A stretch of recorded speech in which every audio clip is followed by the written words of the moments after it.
years ago, Herpa released a model of an Airbus A320 of Iberia Express, which I actually have, but it looks like I never got around to review, so that could very well be a task for later this year. Earlier this year, Herpa, however, also released a model of the airline's flagship, and thanks to the great prices of the F&B shop, we can take a closer look at the model to see what it actually has to offer.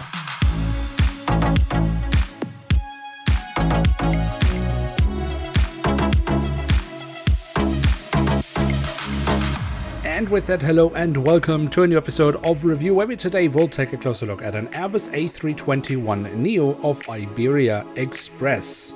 Now, at the front of the box we have a cutout so we can get a glimpse of the aircraft model inside, and on top of that we have the Iberia Express branding. The backside of the box is once more a huge letdown, but Herpa doesn't listen to their customers, they don't care, so I do feel like a broken record, but this box design is just rubbish. And here she is, the Airbus A321NEO in the current standard livery of Iberia Express, a low-cost subsidiary of Iberia. And while the airline is predominantly operating within Spain, it does also fly abroad to countries like Denmark, France, Germany, Greece, Netherlands, Iceland, Ireland, Italy, and the United Kingdom. So you get the point, they do come around and might therefore be something for European collectors. But is the model really worth our money and time? Well, there's only one way to find out, and that is by taking a closer look at it. And we start our tour around the aircraft model with a look at the tail section, where we on the vertical stabilizer have the Iberia color scheme or branding. On the fuselage we then have the Spanish crown, the Spanish flag, the full registration code of the aircraft, and towards the very tail of the aircraft we also have a bit of detailing around the APU exhaust. At the front of the aircraft and across the fuselage we then have the Iberia Express branding, underneath which we find the aircraft type specification.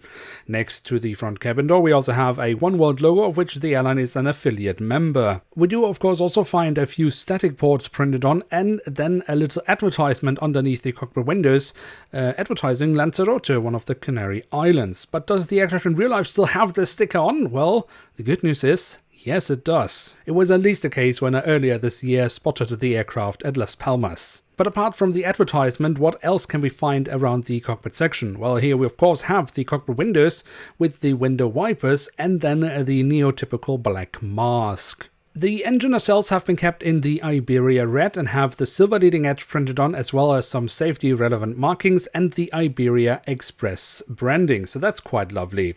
Which is also quite nice is actually the physical detailing of these engines, where I think Herpa is doing a lovely job, especially here from the front where we very nicely can see the engine fan blades. Then on the fuselage, just above the wings, we have the emergency exits printed on, and that leads us straight to the wings, which we should also take a closer look at, starting off with the top side, where we can see the different flaps, slats and spoilers carved out very nicely. We have some different shades of grey for additional detailing, and we also find the markings for the emergency exits printed on. The underside of the wings then offers us more nice physical detailing, and we also find the full registration code of the aircraft once again. One thing you need to check up on with every single model of the A320 family series from Herpa Wings and Scale 500 are the winglets, because here Herpa is unfortunately extremely inconsistent.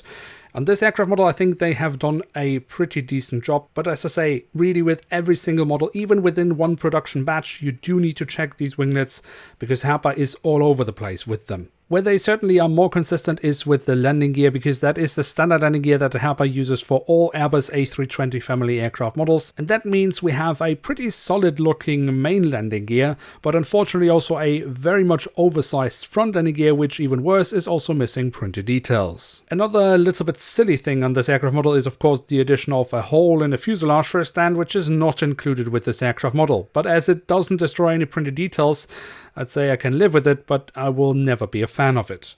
And then last but not least, we do also have the doors to the cargo compartments printed on here at the back of the aircraft, and also here at the front of the aircraft.